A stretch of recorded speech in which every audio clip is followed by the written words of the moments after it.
Over the last few years, there have been really thousands of reports and studies looking at probiotics, these bacteria that might alter pediatric illnesses throughout neonates to infants to older children.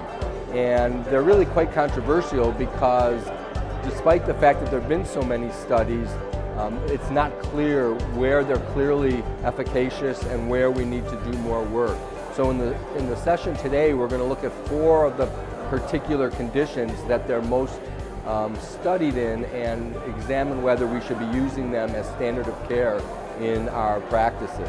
Lots and lots of pediatricians are considering using these fairly inexpensive, simple bacteria to treat their patients, and yet the data is difficult to interpret and controversial. So I think we're expecting to see pediatricians, neonatologists, gastroenterologists, and dietitians to try to understand in their certain practices whether they should be using these, which of these many different products they should be using, and in what capacity they should treat these patients with these interesting bacteria.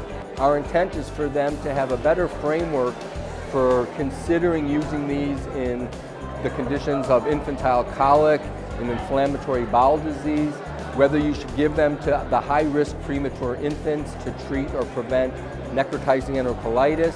And the last talk is probably the most provocative, where we suggest that probiotics might influence whether people end up developing obesity as adults. And so if we could interfere with that process, we could probably save billions of lives and billions of dollars over the next several decades.